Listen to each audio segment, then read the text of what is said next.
ಪುತ್ರ ವಿನೀಶ್ ಕಾರು ಅಪಘಾತ ಅಂತ ಸೋಷಿಯಲ್ ಮೀಡಿಯಾದಲ್ಲಿ ಸುದ್ದಿ ಹರಿದಾಡ್ತಾ ಇದೆ. ಈ ಬಗ್ಗೆ ದರ್ಶನ್ ಪತ್ನಿ ವಿಜಯಲಕ್ಷ್ಮಿ ಸ್ಪಷ್ಟನೆ ಕೊಟ್ಟಿದ್ದಾರೆ. ನನ್ನ ಮಗ ಅಪಘಾತ ಮಾಡಿ ಆಸ್ಪತ್ರೆ ಸೇರಿದ್ದಾರೆ ಅನ್ನೋ ಸುದ್ದಿ ಸುಳ್ಳು. ಸದ್ಯ ಹರಿದಾಡ್ತಿರುವಂತಹ ಸುದ್ದಿ ಸತ್ಯಕ್ಕೆ ದೂರವಾದದ್ದು. ವಿನೀಶ್ ಸುರಕ್ಷಿತವಾಗಿದ್ದಾರೆ. ಘಟನೆ ನಡೆಯುವ ವೇಳೆ ವಿನೀಶ್ ವಾಹನ ಚಲಾಯಿಸಿರಲಿಲ್ಲ. ಬೆಂಗಳೂರಿನ ಟ್ರಾಫಿಕ್ನಲ್ಲಿ ಇಂತಹ ಸಣ್ಣ ಪುಟ್ಟ ಅವಘಡಗಳು ಸರ್ವೇ ಸಾಮಾನ್ಯವಾಗಿರುತ್ತೆ. ಅವಘಡ ನಡೆದ ಬಳಿಕ ಬೈಕ್ ಸವಾರನ ಸಹಾಯಕ್ಕೆ ವಿನೀಶ್ ಮುಂದಾಗಿದ್ದಾರೆ. ಇದೇ ತುಣುಕು ಇದೀಗ ಅಪಾರ್ಥಕ್ಕೆ ಕಾರಣವಾಗಿದೆ. ನಮ್ಮ ಕುಟುಂಬ ಸದ್ಯಕ್ಕೆ ಕಠಿಣವಾದ ಸಮಯವನ್ನ ಎದುರಿಸ್ತಿದ್ದೀವಿ. ಇಂತಹ ಸಮಯದಲ್ಲಿ ಸುಳ್ಳು ಸುದ್ದಿಗಳನ್ನು ಹಬ್ಬಿಸಿ ನಮ್ಮ ನೋವನ್ನ ಮತ್ತಷ್ಟು ಹೆಚ್ಚಿಸಬೇಡಿ ಅಂತ ಸೋಷಿಯಲ್ ಮೀಡಿಯಾದಲ್ಲಿ ಅವರು ಪೋಸ್ಟ್ ಮಾಡೋ ಮೂಲಕ ಸ್ಪಷ್ಟನೆಯನ್ನ ಕೊಟ್ಟಿದ್ದಾರೆ. ಮೊಹರಂ ಆಚರಣೆ ಹಿನ್ನೆಲೆ ಬೆಂಗಳೂರು ನಗರದಲ್ಲಿ ವಾಹನಗಳ ಸಂಚಾರಕ್ಕೆ ಬದಲಿ ವ್ಯವಸ್ಥೆಯನ್ನು ಮಾಡಲಾಗಿದೆ. ಮೊಹರಂ ಹಬ್ಬದ ಪ್ರಯುಕ್ತ ನಗರದಲ್ಲಿ ಬೃಹತ್ ಮೆರವಣಿಗೆ ನಡೆಯಲಿದ್ದು, ಮೆರವಣಿಗೆ ಸಾಗುವ ಮಾರ್ಗದಲ್ಲಿ ಸಂಚಾರವನ್ನು ನಿಷೇಧಿಸಲಾಗಿದೆ. ಅಶೋಕ್ ನಗರ ಹಾಗೂ ಶಿವಾಜಿನಗರ ಪೊಲೀಸ್ ಠಾಣಾ ವ್ಯಾಪ್ತಿಯಲ್ಲಿ ಸಂಚಾರಕ್ಕೆ ಬದಲಿ ಮಾರ್ಗದ ವ್ಯವಸ್ಥೆ ಕಲ್ಪಿಸಿದ್ದು, ಬ್ರಿಗೇಡ್ ರಸ್ತೆ, ರಿಚ್ಮಂಡ್ ರಸ್ತೆ, ವೆಲ್ಲರ್ ಜಂಕ್ಷನ್, ಹೊಸೂರು ರಸ್ತೆಗಳಲ್ಲಿ ಸಂಚಾರವನ್ನು ನಿರ್ಬಂಧ ಮಾಡಲಾಗಿದೆ. ಬದಲಿಗೆ ವುಡ್ ಸ್ಟ್ರೀಟ್ ಮತ್ತು ಲ್ಯಾಂಗ್ಫೋರ್ಡ್ ರಸ್ತೆಗಳಲ್ಲಿ ಬದಲಿ ಸಂಚಾರದ ವ್ಯವಸ್ಥೆ ಇರುತ್ತೆ. ಇಂದು ಬೆಳಗ್ಗೆ 11ರಿಂದ ಸಂಜೆ 5:30ವರೆಗೆ ಈ ಮಾರ್ಗದಲ್ಲಿ ವಾಹನಗಳ ಸಂಚಾರ ನಿರ್ಬಂಧಿಸಲಾಗಿದೆ. ಚಾಂಡ್ರಿ ರೋಡ್, ಶಿವಾಜಿನಗರ ಮೂಲಕ ಹಾದು ಜಾನ್ಸನ್ ಮಾರ್ಕೆಟ್ ಸುತ್ತಮುತ್ತಲಿನ ಪ್ರದೇಶದಲ್ಲಿ ಮೊಹರಂ ಮೆರವಣಿಗೆ ಸಾಗಲಿದೆ. ನಮ್ಮ ಮೆಟ್ರೋದಲ್ಲಿ ಮತ್ತೆ ತಾಂತ್ರಿಕ ದೋಷ ಕಾಣಿಸಿಕೊಂಡಿದೆ. ನೇರಳೆ ಮಾರ್ಗದಲ್ಲಿ ಸಮಸ್ಯೆ ಉಂಟಾಗಿದ್ದು, ಕಮನ್ ಪಾರ್ಕ್ ಮೆಟ್ರೋ ನಿಲ್ದಾಣದಲ್ಲಿ ರೈಲು 10 ನಿಮಿಷ ನಿಂತಲೇ ನಿಂತಿತ್ತು. ವೈಟ್ ಫೀಲ್ಡ್ನಿಂದ ಚಲಘಟ್ಟ ಕಡೆ ಹೋಗುತ್ತಿದ್ದ ಮೆಟ್ರೋ ರೈಲಿನಲ್ಲಿ ತಾಂತ್ರಿಕ ದೋಷ ಕಾಣಿಸಿಕೊಂಡ ಹಿನ್ನೆಲೆಯಲ್ಲಿ ಪ್ರಯಾಣಿಕರು ಗಾಬರಿಗೊಂಡರು. ಮೆಟ್ರೋ ಡೋರ್ ಕ್ಲೋಸ್ ಆಗದೆ ಮೆಟ್ರೋ ಸಂಚಾರದಲ್ಲಿ ವ್ಯತ್ಯಯ ಉಂಟಾಗಿತ್ತು. ತಕ್ಷಣ ಎಚ್ಚೆತ್ತ ಬಿಎಂಆರ್ಸಿಎಲ್ ಸಿಬ್ಬಂದಿ ಸಮಸ್ಯೆಯನ್ನು ಬಗೆಹರಿಸಿದ್ದು, ನೇರಳೆ ಮಾರ್ಗದಲ್ಲಿ ಮೆಟ್ರೋ ಸಂಚಾರ ಯಥಾಸ್ಥಿತಿಗೆ ಬಂದಿದೆ. ಮೆಟ್ರೋ ನೇರಳೆ ಮಾರ್ಗದಲ್ಲಿ ಪದೇ ಪದೇ ತಾಂತ್ರಿಕ ದೋಷ ಕಂಡುಬರ್ತಾ ಇದೆ. ನಿನ್ನೆ ಮೆಟ್ರೋದಲ್ಲಿ ಸಂಸದ ತೇಜಸ್ವಿ ಸೂರ್ಯ ಪ್ರಯಾಣ ಮಾಡಿದ್ದಾರೆ. ವೇಳೆ 2 ದಿನಗಳ ಹಿಂದೆ ಉಂಟಾಗಿದ್ದ ತಾಂತ್ರಿಕ ದೋಷದ ಬಗ್ಗೆ ಮೆಟ್ರೋ ಪ್ರಯಾಣಿಕರ ಜೊತೆ ಸಂಸದ ತೇಜಸ್ವಿ ಸೂರ್ಯ ಸಂವಾದ ನಡೆಸಿದರು. ಪದೇ ಪದೇ ಮೆಟ್ರೋ ವ್ಯತ್ಯಯ ಕಂಡುಬರ್ತಾ ಇದೆ. ಹೀಗಾಗಿ ನೆಕ್ಸ್ಟ್ ಟೈಮ್ ಈ ರೀತಿ ಆಗದಂತೆ ಸೇಫ್ಟಿ ಆಡಿಟ್ ಆಗಲಿ ಅಂತ ಒತ್ತಾಯವನ್ನು ಮಾಡಿದರು. ಅಷ್ಟೇ ಅಲ್ಲ, ರೈಲ್ವೆ ಕಮಿಷನರ್ಗೆ ಪತ್ರ ಬರೆದಿರುವಂತಹ ಸಂಸದ ತೇಜಸ್ವಿ ಸೂರ್ಯ, ಬೆಂಗಳೂರಿನ ಮೆಟ್ರೋದಲ್ಲಿ ಪದೇ ಪದೇ ತಾಂತ್ರಿಕ ಸಮಸ್ಯೆ ಕಾಣಿಸಿಕೊಳ್ತಾ ಇದೆ. ಇದು ನಮ್ಮ ಮೆಟ್ರೋದ ಸುರಕ್ಷತೆ ಹಾಗೂ ಭದ್ರತೆ ಬಗ್ಗೆ ಪ್ರಶ್ನೆಯನ್ನ ಮೂಡಿಸಿದೆ. ಇದರಿಂದಾಗಿ ಬೆಂಗಳೂರು ಜನರಲ್ಲಿ ಆತಂಕ ಸೃಷ್ಟಿಯಾಗಿದೆ. ಆದಷ್ಟು ಬೇಗ ಇದಕ್ಕೆ ಪರಿಹಾರ ಬೇಕಿದೆ ಅಂತ ಪತ್ರದ ಮೂಲಕ ಮನವಿಯನ್ನು ಮಾಡಿಕೊಂಡಿದ್ದಾರೆ. ನಾಡಪ್ರಭು ಕೆಂಪೇಗೌಡರ ದಿನಾಚರಣೆ ಅಂಗವಾಗಿ ಬೆಂಗಳೂರಿನಲ್ಲಿ 15 ಲಕ್ಷ ಸಸಿ ನೆಡುವ ಬೃಹತ್ ಅಭಿಯಾನ ಹಮ್ಮಿಕೊಳ್ಳಲಾಗಿದೆ. ನಾಳೆ 15 ಲಕ್ಷ ಸ್ಥಳೀಯ ತಳಿಯ ಸಸಿಗಳನ್ನು ನೆಡೆಯುವ ಮೂಲಕ ವಿಶ್ವ ದಾಖಲೆ ನಿರ್ಮಾಣಕ್ಕೆ ಜಿಬಿಎ, ಬಿಡಿಎ ಸಜ್ಜಾಗಿದೆ. ಬೆಂಗಳೂರು ನಗರ ಪುನಶ್ಚೇತನ ಮಿಷನ್ 2026-30 ಅಡಿಯಲ್ಲಿ ಈ ಅಭಿಯಾನ ಹಮ್ಮಿಕೊಂಡಿದ್ದು, ನಗರದ 314 ಸ್ಥಳಗಳಲ್ಲಿ ಏಕಕಾಲಕ್ಕೆ ಸಸಿ ನೆಡೋ ಕಾರ್ಯ ನಡೆಸಲಾಗುತ್ತೆ. ಈ ಕಾರ್ಯಕ್ರಮದಲ್ಲಿ ಭಾಗವಹಿಸುವವರಿಗೆ ಡಿಜಿಟಲ್ ಪ್ರಮಾಣ ಪತ್ರ ವಿತರಣೆ ಮಾಡಲಾಗುವುದು. ಅಲ್ಲದೆ ಎಂಎಆರ್ನಿಂದ ಚಲಘಟ್ಟ ಮೆಟ್ರೋ ನಿಲ್ದಾಣದವರೆಗೆ ಮ್ಯಾರಥಾನ್ ಕೂಡ ಆಯೋಜಿಸಲಾಗಿದೆ. ಯಾದಗಿರಿಯಲ್ಲಿ ಮುಂಗಾರು ಮಳೆ ಕೈಕೊಟ್ಟಿದ್ದು, ಅನ್ನದಾತರು ಕಂಗಾಲಾಗಿ ಹೋಗಿದ್ದಾರೆ. ನಿರೀಕ್ಷಿತ ಮಟ್ಟದಲ್ಲಿ ಮಳೆ ಬಾರದೆ ರೈತರು ಬೆಳೆದ ಬೆಳೆ ಉಳಿಸಿಕೊಳ್ಳೋಕೆ ನಾನಾ ಸರ್ಕಸ್ ನಡೆಸುತ್ತಿದ್ದಾರೆ.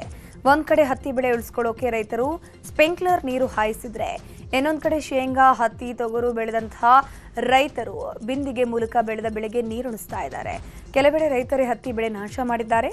ಸರ್ಕಾರ ಬರಗಾಲ ಘೋಷಣೆ ಮಾಡಬೇಕು, ಬೆಳೆಗೆ ಸೂಕ್ತ ಪರಿಹಾರ ಕೊಡಬೇಕು ಅಂತ ಒತ್ತಾಯವನ್ನ ಮಾಡಿದ್ರು. ಕೋಲಾರ ಜಿಲ್ಲೆಯ ಕೆಜಿಎಫ್ ನಗರದಲ್ಲಿ ಅವಧಿ ಮುಗಿದ ದಿನಸಿ ವಸ್ತುಗಳನ್ನು ದಾಸ್ತಾನು ಮಾಡಿಕೊಂಡಿದ್ದ ವ್ಯಕ್ತಿಯನ್ನ ಪೊಲೀಸರು ಅರೆಸ್ಟ್ ಮಾಡಿದ್ದಾರೆ. ಕೆಜಿಎಫ್ ನಗರದ ಯರ್ನನಾಗೇನಹಳ್ಳಿ ರಸ್ತೆಯ ಬಳಿ ಇರುವಂತಹ ಗೋಡೌನ್ನಲ್ಲಿ ಅವಧಿ ಮುಗಿದ ದಿನಸಿ ವಸ್ತುಗಳನ್ನು ಸಂಗ್ರಹ ಮಾಡಿಟ್ಟಿದ್ದು, ಗ್ರಾಹಕರಿಗೆ ಮಾರಾಟ ಮಾಡೋಕೆ ಪ್ಯಾಕ್ ಮಾಡಲಾಗ್ತಿತ್ತು. ಖಚಿತ ಮಾಹಿತಿ ಆಧರಿಸಿ ಆಹಾರ ಸುರಕ್ಷತಾ ಇಲಾಖಾ ಅಧಿಕಾರಿಗಳು ಹಾಗೂ ರಾಬರ್ಟ್ಸನ್ ಪೇಟೆ ಪೊಲೀಸರು ದಾಳಿ ಮಾಡಿ ಆರೋಪಿ ಯೂಸುಫ್ನನ್ನ ವಶಕ್ಕೆ ಪಡೆದುಕೊಂಡಿದ್ದಾರೆ. ಈ ಬಗ್ಗೆ ರಾಬರ್ಟ್ಸನ್ ಪೇಟೆ ಪೊಲೀಸ್ ಠಾಣೆಯಲ್ಲಿ ಪ್ರಕರಣ ಕೂಡ ದಾಖಲಾಗಿದೆ. ಬೀದರ್ ಜಿಲ್ಲೆಯಾದ್ಯಂತ ವಿವಿಧ ಕಡೆ ದಾಳಿ ನಡೆಸಿ ಜಪ್ತಿ ಮಾಡಿದ ಸುಮಾರು 9.41 ಕೋಟಿ ಮೌಲ್ಯದ ಮಾದಕ ವಸ್ತುಗಳನ್ನು ಜಿಲ್ಲಾ ಪೊಲೀಸ್ ಇಲಾಖೆ ನಾಶಪಡಿಸಿದೆ. ಜಿಲ್ಲೆಯಾದ್ಯಂತ ಎನ್ಡಿಪಿಎಸ್ ಕಾಯ್ದೆಯಡಿ 22 ಪ್ರಕರಣ ದಾಖಲಿಸಿ ಬರೋಬ್ಬರಿ 997 ಕೆಜಿ ಗಾಂಜಾ, 51,638 ನಶೆ ಮಾತ್ರೆ, 743 ಮಾದಕ ಸಿರಪ್ಗಳನ್ನು ಜಪ್ತಿ ಮಾಡಲಾಗಿತ್ತು. ಇವುಗಳೆಲ್ಲವನ್ನ ಬಾಲ್ಕಿ ತಾಲೂಕಿನ ಧನ್ನೂರ ಸಮೀಪದ ಜೈವಿಕ ತ್ಯಾಜ್ಯ ವಿಲೇವಾರಿ ಘಟಕದ ಕುಲುಮೆಯಲ್ಲಿ ಹಾಕಿ ಜಿಲ್ಲಾ ಪೊಲೀಸ್ ವರಿಷ್ಠಾಧಿಕಾರಿ ಪ್ರದೀಪ್ ಗುಂಟಿ ಸಮ್ಮುಖದಲ್ಲಿ ಪೊಲೀಸ್ ಇಲಾಖೆ ನಾಶಗೊಳಿಸಿದೆ. ಇತ್ತ ಮೈಸೂರು ಜಿಲ್ಲೆಯಲ್ಲಿ ಎನ್ಡಿಪಿಎಸ್ ಪ್ರಕರಣವನ್ನು ವಶಪಡಿಸಿಕೊಳ್ಳಲಾಗಿದ್ದ ಮಾದಕ ವಸ್ತುಗಳನ್ನು ನ್ಯಾಯಾಲಯಗಳ ಆದೇಶದಂತೆ ನಾಶಪಡಿಸಲಾಯಿತು. ಗುಜ್ಜೇಗೌಡನಪುರ ಗ್ರಾಮದಲ್ಲಿರುವಂತಹ ಜಿಐಪಿಎಸ್ ಬಯೋಟೆಕ್ ಕಾಲುವೆಯಲ್ಲಿ ಜಿಲ್ಲಾ ಮಾದಕ ವಸ್ತುಗಳ ವಿಲೇವಾರಿ ಸಮಿತಿ ವತಿಯಿಂದ ನಿಯಮಾನುಸಾರವಾಗಿ ನಾಶಪಡಿಸಲಾಯಿತು. ವಿಜಯಪುರದ ಜಲನಗರ ಠಾಣೆ ಪೊಲೀಸರು ಭರ್ಜರಿ ಕಾರ್ಯಾಚರಣೆ ನಡೆಸಿ ಅಕ್ರಮವಾಗಿ ಮದ್ಯ ಸಾಗಿಸುತ್ತಿದ್ದ ಲಾರಿಯನ್ನು ಸೀಸ್ ಮಾಡಿದ್ದಾರೆ. ಸಿನಿಮೆಯ ರೀತಿಯಲ್ಲಿ ಎರೆಹುಳು ಗೊಬ್ಬರದ ಪ್ಯಾಕೆಟ್ ಲಾರಿಯ ಮುಂಭಾಗದಲ್ಲಿಟ್ಟು ಅಕ್ರಮವಾಗಿ ಸಾಗಿಸುತ್ತಿದ್ದ ಕೋಟ್ಯಾಂತರ ಮೌಲ್ಯದ ಮದ್ಯವನ್ನು ಕೊಲ್ಹಾರ ನಾಕಾ ಬಳಿ ವಶಪಡಿಸಿಕೊಳ್ಳಲಾಯಿತು. ಗೋವಾದಿಂದ ವಿಜಯಪುರ ಮಾರ್ಗವಾಗಿ ಮಹಾರಾಷ್ಟ್ರಕ್ಕೆ ಸಾಗಿಸಲಾಗುತ್ತಿದ್ದ ಲಾರಿಯನ್ನು ತಡೆದು ತಪಾಸಣೆ ಮಾಡಿದಾಗ ಅಕ್ರಮ ಬೆಳಕಿಗೆ ಬಂದಿದೆ. ಇನ್ನು ಕಾರ್ಯಾಚರಣೆಯಲ್ಲಿ 12,952 ಲೀಟರ್ ಮದ್ಯ ಹಾಗೂ ಲಾರಿ ಸೇರಿ ಒಟ್ಟು 1.02 ಕೋಟಿ ಮೌಲ್ಯದ ವಸ್ತುಗಳನ್ನು ಸೀಸ್ ಮಾಡಲಾಗಿದೆ. ಪ್ರಕರಣ ಸಂಬಂಧ ಶ್ರೀನಿವಾಸ ಮೀಸಿ, ಹುಸೇನ ಸಾಬ ಮುಲ್ಲಾ, ಸಿದ್ದರಾಮ ಡಾಲೆ ಹಾಗೂ ಬಸವರಾಜ ಭಜಂತ್ರಿ ಎಂಬ 4 ಬಂಧಿಸಿ ಪ್ರಕರಣ ದಾಖಲಿಸಲಾಗಿದೆ.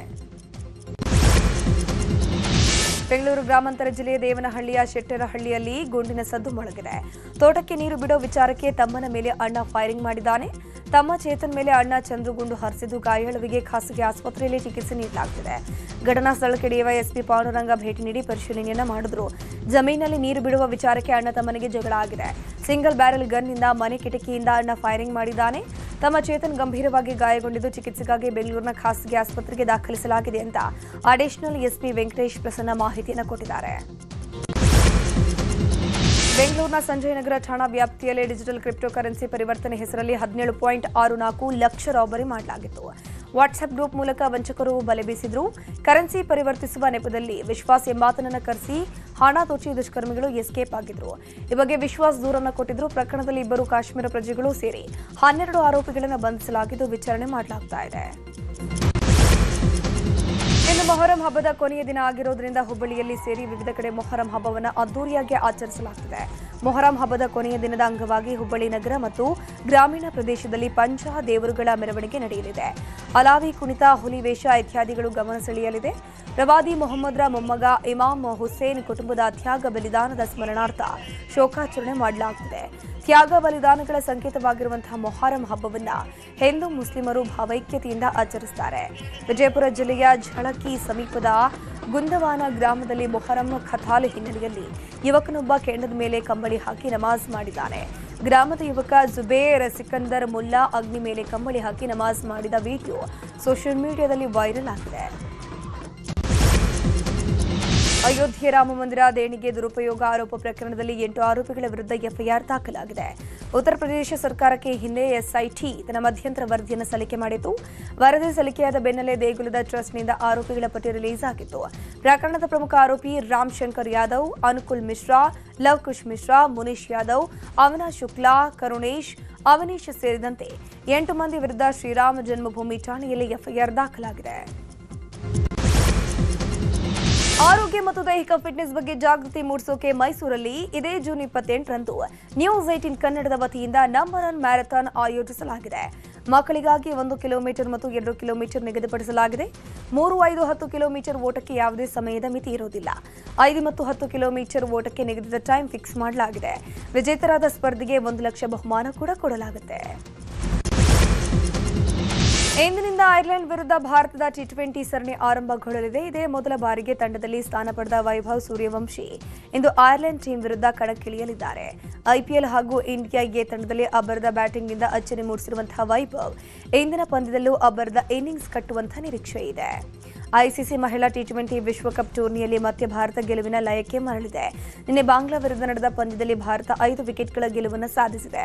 4 ಪಂದ್ಯಗಳ ಪೈಕಿ 3ರಲ್ಲಿ ಗೆಲುವು ಸಾಧಿಸಿ ಭಾರತ ಸೆಮಿಸ್ ರೇಸ್ನಲ್ಲಿ ಉಳ್ಕೊಂಡಿದೆ. ನಿನ್ನೆ ಮೊದಲು ಬ್ಯಾಟಿಂಗ್ ಮಾಡಿದ ಬಾಂಗ್ಲಾ 8 ವಿಕೆಟ್ಗೆ 136 ರನ್ ಗಳಿಸಿತು.